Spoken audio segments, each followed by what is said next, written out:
So, good morning, everyone. Today we will have a very interesting topic on the imaging of spinal trauma. Will be presented by Dr. Shino Castro. Good morning. Today my subject is about the trauma to the spine. Previously we have the traditional approach that they use X-ray at presentation according to the clinical history, of course, and sometimes CT if needed, or MRI for specific indication like cord or ligamentous injury. Recent changes, the international guidelines support use CT as the first line imaging in suspected spinal injury. So these are the normal views of the AP and lateral views of the cervical spine. Lateral film is important, and we should look for the bone, vertebral body, posterior. Mouse. I need a mouse. Just on the pad. Ah, okay. We look for the bones and for the posterior element and the body, soft tissue, perivertebral soft tissue, intervertebral disc joint, like intervertebral disc, oncovertebral and facet joint. These are the bones. These should be roughly at the same height width, except the C2, which is more elongated because of the odontoid process. CT has an anterior, C1 has an anterior arch and has no body. Also, we should, the cervical spine should include the upper portions at least of the T1 to exclude fracture of this with them. The posterior element also is important. We should look for the pedicle, for the facet joint, and for the facet and for the spinous process. Soft tissue is important. Perivertebral soft tissue in adult is less than 7 mm. Prevertebral. Not perivertebral. Prevertebral. Okay. It should be less than 5 mm at C3, C4 level, and less than 22 mm at C6. This in adult. In children, it's more. Where's the mouse? In children, is more here because of adenoid and something like that. In children, is less than 2/3 of the width of the C2 at the level of the C3-4, and less than 40 mm at the level of C6. So expected to be more in children Yes. than in Yes. adults. Facet joint also we should add them, and intervertebral facet joint and intervertebral joint and oncovertebral joint. We should look at them. We have some lines that are important, and these lines should be curved and smooth. In this case, it's straight because of collar. This is the anterior paraspinal line. It's located anterior to the vertebral body and extend to the anterior part of the odontoid process. Posterior paraspinal line is located at the posterior part of the body of the vertebra. And also we have the spinolaminar line here between the spine and lamina. These lines are important because any disruptions of these lines or any angulation, it should be concerned. We have the lamina of the C2 is up to 2 mm posterior to the spine laminar is normal. Double facet joint line at the particular level is indicate the rotation. The line should be one line. If it's two, it's indicate rotation. Here. If there's two lines, it's indicate that the patient has some sort of rotation and maybe due to the fracture dislocation of the facet joint. It says that the slight anterior subluxation of the C2 of this over this in the children is normal. Yes, C2 should be more posterior than the rest. The spinolaminar Yes, line. yes, Okay? yes. There should be two facets, double facets on the level of the In frontal view, it's important to look at the body, spinous process, pedicles, and transverse process. We can do these lines. The spine should be located at the same line, and this is the pedicle here, and this is the lateral part, transverse process, as I said. It should be smooth also.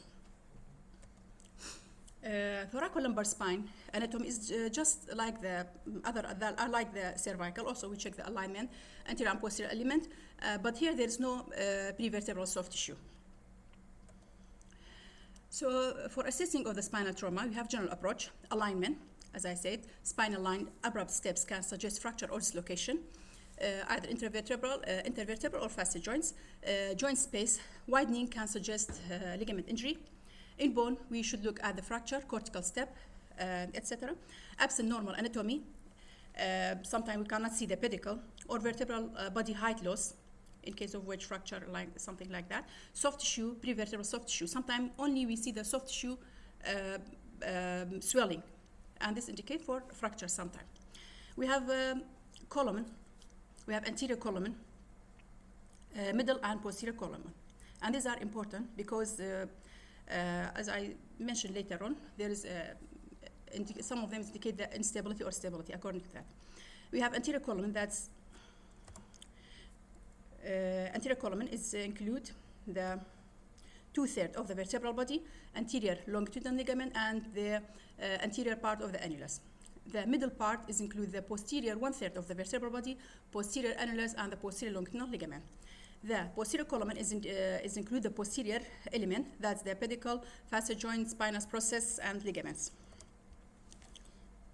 So you should know exactly the composition of each column, the elements, Yes. in order to accurately evaluate spinal trauma, Yes. anterior, middle, and posterior columns. We have the factor that influence the stability. You have influence the management. Sorry, we have stability. If the three major ligament bundle between the anterior vertebral bodies, posterior vertebral bodies, posterior element, if there's damage of two or more of them, it's unstable. Or if we have a cord injury, vertebral body fragment displaced into the canal, like in case of the retropulsion, or significant displacement between the vertebral bodies, anterior listhesis or retrolisthesis. So you These are look also for important. vertebral body fracture with retropulsion, Yes.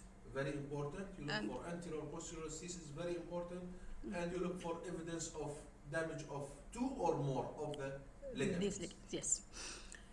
Also, unstable suggests if there's abnormal spinous process fanning here, or widening of the disc space, or displacement of one vertebra over the other, more than 3.5 millim, or angulation more than 11 degree, or disruptions of the facet or multiple fracture. These are instability is suggested if there is these points present. Also, as I said, if the fracture limited to two vertebra or posterior element alone, it's stable, or combine both of them, it's unstable.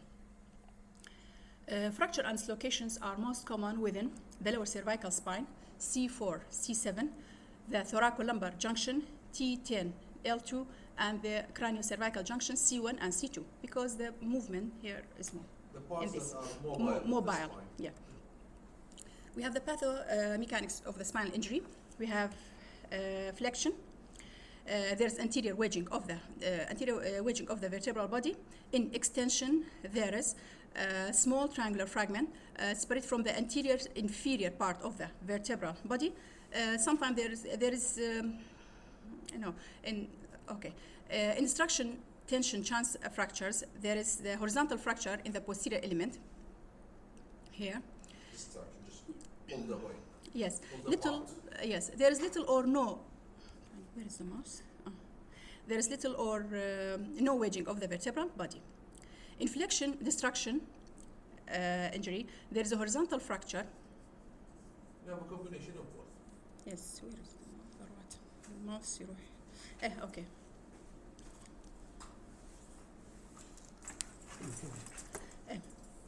We have a shearing result from the fracture dislocation, anterior displacement, fracture dislocation with the anterior displacement of the vertebra above the level of dislocation, carrying with it a triangular. In shearing result from the fractures, dislocation, anterior displacement of the vertebral body above the level of dislocation, and carrying with it the triangular portion or fragment from the anterior superior part of the vertebra below. Shearing. Yes. Just move away from each other horizontally. Fracture of the lamina and the superior facets are common here. We have a rotation shearing. That's a combine of with shearing to shearing to produce and lateral dislocations of the spine. We have some type of the fractures according to the very important. The names. The recent literature suggests that we should neglect the names. We just know the mechanism. Okay, and we don't say Colles fracture of the radius. We say posteriorly angulated fracture. But we should know this because the surgeons use it a lot. The names, Jefferson fracture, I don't know the fracture. Okay. Yes, in this case there's the oblique superior articulations of the atlas are driven down and laterally. There's the fractures of the C1 ring, usually at more than one side. The mechanism is the axial compression injury to the top of the skull.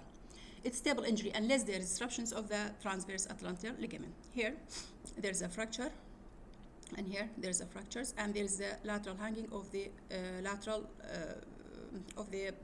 lateral mass of the atlas. And there's the fracture. In lateral view, it cannot sometimes differentiate from the isolated fractures of the posterior arch. And here there is a fracture in two sides. It's the same. And sometimes there is widening space between the dens and the medial border of the C1 on lateral muscle, as like here. There is widening of the space between the anterior arch of atlas and the dens. Normal space in the adult is less than 3 mm, in children less than 5 mm.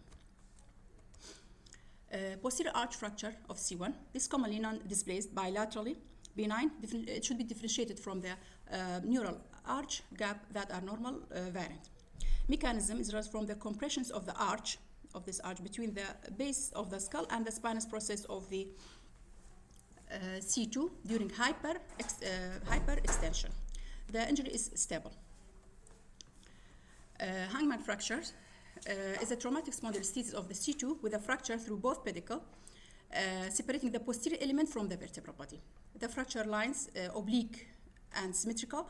There may be an associated avulsion fractures of the anterior inferior C2 margin.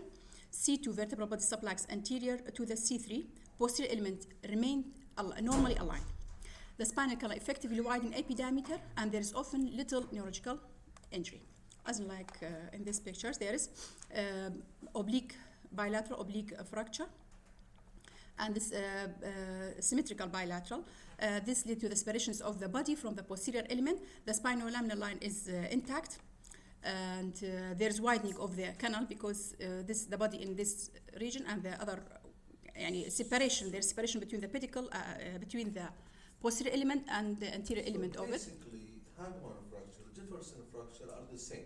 But Jefferson at C1 and this IC2, yes. Almost.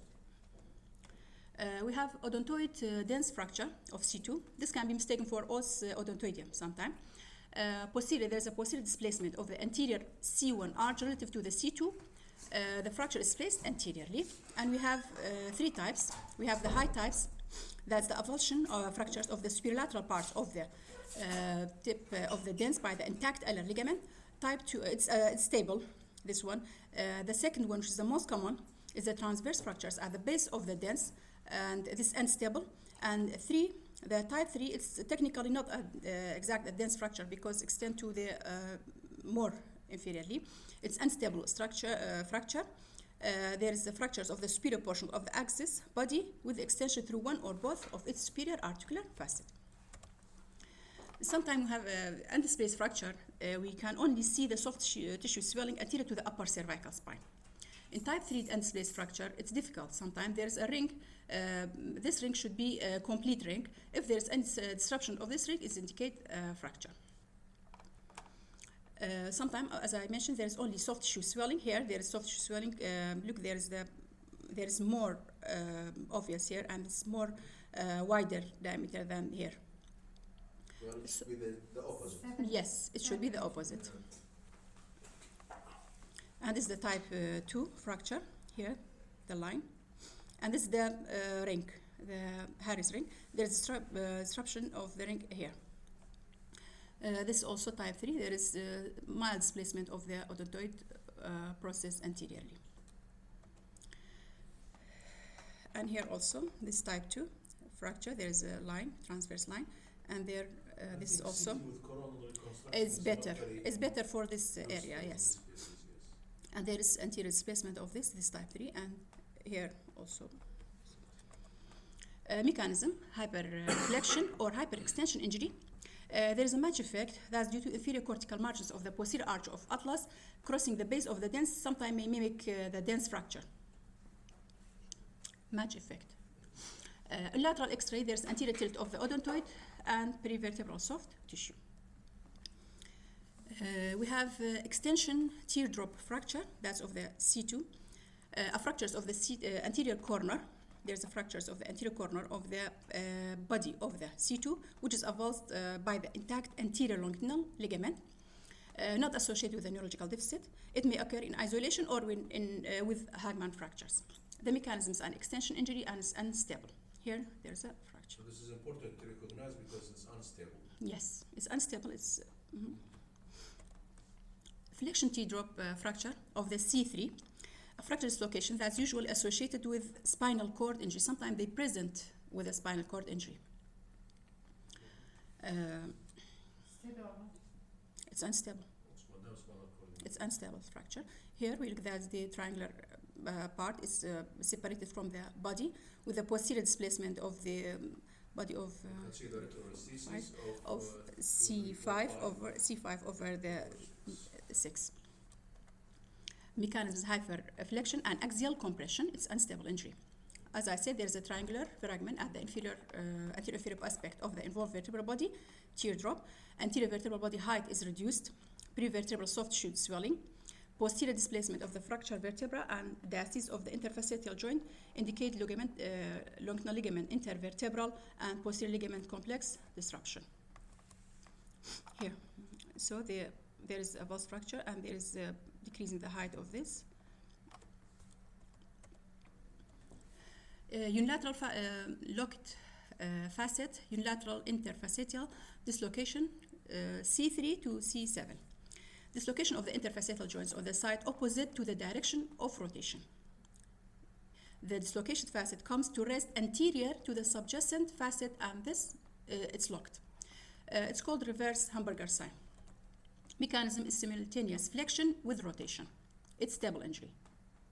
Yeah, but when it's dislocated, it does not go back to what it's yes. It needs some sort of intervention. When the rotation is to the right, the left one will be dislocated. When it's to the left, the right one will be dislocated. Okay, what's called hamburger sign is lost. Yes. In AP, the spinous process cephal to the level of the dislocation is rotate off the midline in direction opposite to the rotation, يعني to the side of the dislocation. In the lateral X-ray, the dislocated vertebra anteriorly displaced by less than 50% of the sagittal vertebral body, and the spine above the level of dislocation is obliquely oriented, while the other, يعني below it, it's direct lateral position. We have bow tie or butterfly appearance, the appearance of the articular mass on an oblique projection. So here, we see that the spinous process above the is here, above the level of the unilateral locus facet. It's obliquely oriented, and it's not in the this line. It's out of the midline, and there is also in the lateral there is displacement, anterior displacement of the vertebra above the dislocated one, less than 50%, with the vertebra above it, it's in oblique position, while here in the true lateral position. And this obliquely we can see the butterfly or bow tie appearance. And this is the CT. This is the normal one, normal facet joint. That's normal hamburger. Yes, normal hamburger sign. It's normal facet, and it's the reverse hamburger sign, and it's abnormal. It's lost. Yes. Yeah, there is no burger there. Yes, we have bilateral dislocated facets, bilateral interfacetal dislocation, C3, C7. In this case, there's both facet joints at the level of the injury are dislocated, and all the interosseous ligaments, including the intervertebral disc, are disrupted, usually associated with a neurological deficit. Mechanism is extreme neck flexion. It's unstable injury. Lateral X-ray. So one facet is stable. Yes, but two is unstable. You should be careful with that. Yes. There's anterior displacement of the involved vertebra of at least 50%. At least. The articular masses of the superior vertebra lies anterior to the articular mass of the inferior vertebra, thus locking, just like the other one. They are often associated bilateral laminar fractures of the superior vertebra. A normal facet is like that, and this is the locked one. It is located anterior to the superior articular face of the inferior one. But without oblique appearance of the above and true Yes. lateral of the below. Yes. They are both true lateral because Yes. two facets are locked. This bilateral, there is more than, or at least 50% of the vertebra above is located above, anteriorly, and the parasagittal one, CT parasagittal reformate, showing the anterior inferior spine, anterior inferior facet is located anteriorly, anterior to the lower one. Should be posterior. Yes, should be posterior, but it's reverse. We have the clay shoveler fracture, C6T1, is the spinous process avulsion of the C6T1. Sorry. C7, I think, but Oh, can C6. involve Kind of it. C6. Most likely C7. C7, yes, but may occur in the C6 also. Is usually caused by the rotations of the upper trunk with the fixed cervical spine, occasionally as the result of the direct blow. This stable injury. Here the fracture line. هو شو يبغى يشوف هذول العمال الوركرز when they work with the المسحات Reflex. زين نسوي هيك يضرب السباينس بروسيس يسوي هذا الفراكشر على اساس يعني فاتس لا يشوف. We have hyperextension sprain, C3, C7. It's a pure soft tissue and posterior ligamentous injury. Mechanism is acute flexion without axial compression. It's stable injury. Here. In the lateral, there is localized kyphotic angulation, widening of the interspinous or interlaminar space. There's fanning, intrafacetal joint subluxation, posterior widening, and anterior narrowing of the vertebra, intervertebral disc, vertebral anterior displacement, 1 to 3 millim. It's accentuated by the flexion view, but it should be under supervisions of the experienced one. Yes. If it's unstable, you'll Yes. make it worse. Yes, it's associated with a delayed instability. I think the hyperflexion is stable, hyperextension is unstable. Oh, this one, she said it is stable. Yeah, like But hyperextension. when you do extension and more views and flexion, more flexion, should be careful because you are not so sure what's going on. I trauma case. This also flexion instructions with the bony and ligamentous involvement. Here, there is a fracture instructions of this vertebra, and there is also the fractures here,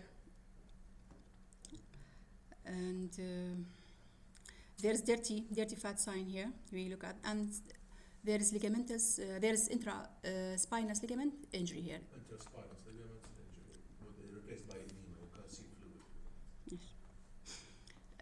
Spinal cord injury without neurological abnormality. Sometimes we in hyperextension dislocation at the time of the injury, with the spine relatively normally aligned, but subsequently do MRI, they found there's a spinal cord injury. So we, yes, so we should be careful. It's more common in children due to hypermobile spine more than adults. Simple wedge compression fracture, T1, L5. This is a compression of the vertebral body between adjacent two vertebral body, adjacent vertebral bodies.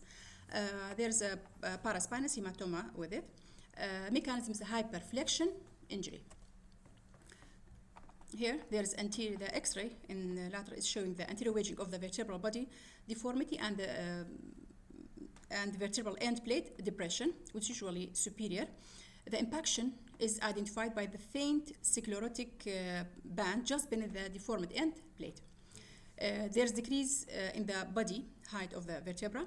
The posterior height is normal element, and because the posterior element is normal here. The paraspinous hematoma present. Some lesions that mimic the compression fracture, we have the limbus vertebra and humeral nodule. Humeral nodules is an irregular loosened defect at the end plate with the irregular sclerotic margin. The limbus vertebra is a separate ossicle found on the anterior superior part of the vertebral body and representing a developmental abnormality of the ring apophysis. We have a burst fracture is common at the thoracolumbar junction resulting from the axial compression force. A fragment from the superior part vertebral body may be displaced into the spinal canal. It's stable injury if it's stable. It may become an unstable injury if there is a neurological deficit or retropulsion fragment. Yani if there's no retropulsion of this fragment, it's stable. But whenever you say burst fracture, the most important thing to comment on is whether there is a piece of bone inside the spinal canal or not. Inside the spinal displaced posteriorly or not, because that's what indicates possible intervention or surgery or whatever. So here there's obstruction of this vertebra and retropulsions of part to the spinal canal, and here there is a fracture and you can see severe spinal canal compression. Mm-hmm. And this is the simple wedge fractures, and this is the burst fracture. There's also fractures of the junction between the lamina and the spinous process. Fracture dislocation of the T10L2, it's commonly occur at this level at the junctions of the mobile and relatively immobile segment. Neurological injury is common. As I said, stable if limited to the vertebra or posterior element only, unstable if involved both of them. Mechanism is due to the combination of shearing, rotation, and flexion force. So here, the fracture location of this vertebra. The vertebra above it is located anteriorly, and this there is a wedging of the lower one in the lateral view. Here, there is the widening of this space of the between the spine. Here is normal, and this area there is abnormal, and there is a loss of the disc space between these two vertebrae. Widen here. Widen the disc space also. You can see this spinous process and this spinous process. This distance between them, while compared with the above, it is much smaller. So this widened, indicating dislocation here. And when there is a fracture, you have two elements fracture, indicating unstable injury. So there's wide separation of the spinous process. There may be disruptions of the intervertebral facet joint, interspinous ligament without associated fracture. Vertebral body above the injury level, anteriorly dislocated, and the vertebra below injury, and anterior wedging compression fractures with a triangular bony fragment avulsed from its anterior superior surface. Isolated posterior element fractures do not commonly occur without associated vertebral fracture. It can also associate with the paraspinal hematoma. The X-ray is difficult to identify within the lumbar spine as it's the same density as the paraspinal muscle. In the lumbar spine is difficult. We have chance fractures, that's from the L1 to L5. It's a horizontal splitting of the vertebral body with a little compression, a seatbelt fracture. It's commonly associated with the intra-abdominal and neurological injuries. The mechanism is an anterior hyperflexion over an object, example seatbelt, that serves as a fulcrum. The posterior ligament usually remain intact. The ligament rupture, ligament irregularity with the hemorrhage into the epidural fat, dirty fat sign may present. Soft tissue, we have soft tissue chance injury, that's a posterior ligamentous injury without posterior bony injury. And there's only posterior ligament injury. These are the pictures. There's a chance fractures here. There's a horizontal fracture. Also, there's a widening of this space, and there's fracture here present, and pedicle in this side with a transverse process, left transverse process. This also the chance fracture. Here there's fracture. At the level of the seat belt. Yes. So we should not be. Should not wear a seat belt. So, in AP, there's transverse fractures of the spinous process, plus minus pedicles. On lateral, horizontal fracture involving the spinous process and vertebral body, lamina, articular masses. The vertebral body is tilted with widening of the interspinous space at the injury site with a little anterior wedging. There may be disruptions of the ligament and intervertebral disc without an associated fracture. Thank you. Thank you very much. Thank Very you. nice presentation, focused mainly on, this has much medico-legal applications, a lot of them, and they're being demonstrated mainly in X-rays is more important to us because CT relatively much easier to see the fracture, the dislocation, the displacement, but the thing is to see it in an X-ray, in a trauma patient, acute settings, everyone is panicking and they need an answer now. We have an RTA with, I don't know, paralyzed lower limbs. We need your opinion now. Should we go to surgery? Should we wait? You have to decide what to do, or at least guide them what to do. So be careful with that. I think all the spine trauma needs CT. Now, yes. Of course, Now, yes. with the availability of CT scan, the wide availability, suspected spinal trauma needs CT scan immediately. But in cases when there is no available CT scan or no available time, عليكم السلام ورحمة الله. تمام.